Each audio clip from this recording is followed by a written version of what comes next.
Successful হতে গেলে একটা প্রচণ্ড টাফ শিডিউলের মধ্যে দিয়ে যেতে হয়। তো আপনার কি মনে হয় যে কতক্ষণ কাজের পর এই সাকসেসটা আসে? সাকসেসের পিছনে না you can't count the number of hours. তুমি ক ঘন্টা দিচ্ছ, ইট ক্যানট বি ডিফাইন্ড। আজকে তুমি 6 ঘন্টা কাজ করে মনে হলো তোমার কাজ শেষ হয়ে গেছে, কিন্তু তোমার পরের দিনকে তোমাকে 13 ঘন্টা দিতে হবে। You have to give it.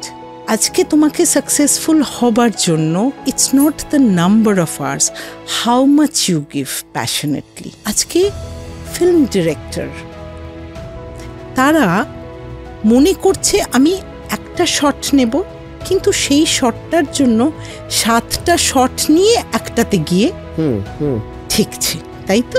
Try to understand, to be a perfectionist you have to go on working on it. You have to spend hours. It is about the time spent. আজকে অনেক মাথা থেকে না ideas বের করতে হয়, তবে সেই জায়গায় পৌঁছয়।